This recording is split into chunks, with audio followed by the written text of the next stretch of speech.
And welcome back to The Factor Uncensored. My next guest is reshaping the online fitness community.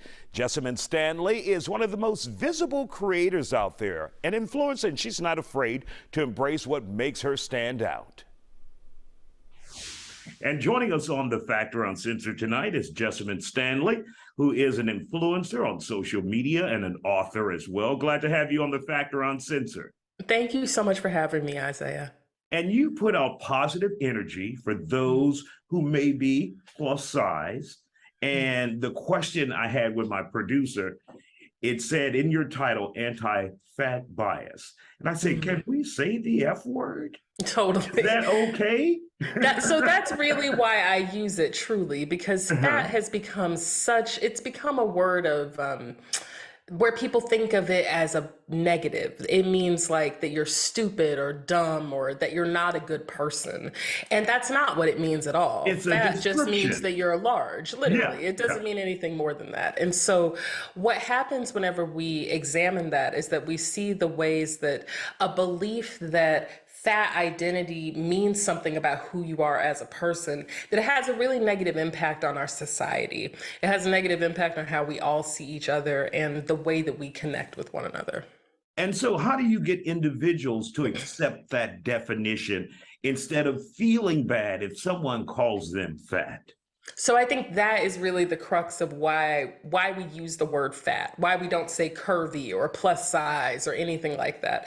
There's so much fear around the word. And so really acknowledging that, using it, loving yourself because of it, not in spite of it, that is how that work happens. And it is an individual day by day journey. It's not something that you can be like, okay, yeah, I solved my fat phobia last week. I don't have to worry about that anymore. It's like a lifelong struggle. Yes. And it's specifically, I would say, not for people who think of themselves as fat. It's really for people who believe that if they are called fat, that means something bad about them as a person. So it's not just about what your body looks like, it's really about how you see yourself.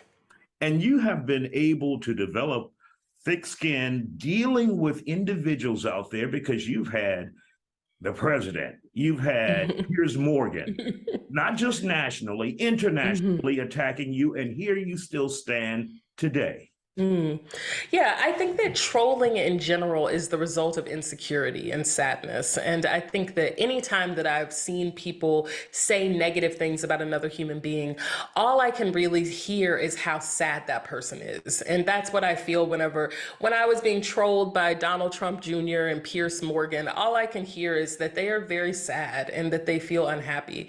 Because in general, if you're happy, you don't troll people, period. Happiness begets happiness. So there's really this need to come to a place of compassionate understanding for where another person is coming from, not because of them, honestly, but so that I can move forward. Because I think that what ends up happening to a lot of us is that we feel bullied to such a degree that we can't stand up for ourselves. And ultimately, it just has to be that, people are sad, and that's a part of life. And we can send love to those people, but that my response has to come from a feeling of being grounded within myself. But I always hate standing on the sidelines, and I say that to say this. If you see someone being trolled or attacked, should we as a public or individuals that may know this person stand up and say something about it? I always think that if you see something, say something. If you feel so compelled to stand up for another human being, please take that opportunity. And that if you don't feel compelled to take that opportunity, ask yourself why. And it doesn't have to be with judgment or criticism. It can just be wondering, why is it that I don't want to be a part of that? Where does that come from? What would be your best piece of advice for someone who may be curvy, who may be curvaceous, and they just don't feel good about themselves, and they're struggling to walk through this world with eyes on them, and they feel the pressure where there may be no pressure? It would be the same advice that I would offer to anyone who feels outcast, not just people who are fat, but anyone who feels like they're not good enough or that they're not doing it right. The reality is that capitalism, the way that we all support it, We have to believe that about ourselves in order for capitalism to work. So if you acknowledge that it's just a part of a system, then beyond that, all I can really say is that you are important. Every single human being is important.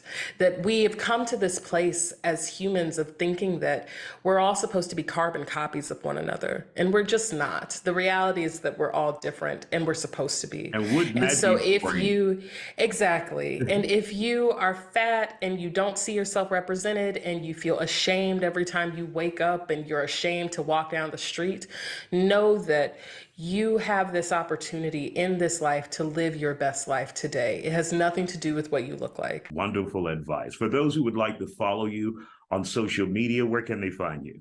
You can find me on all social media platforms, but you can find me at My Name is Jessamyn.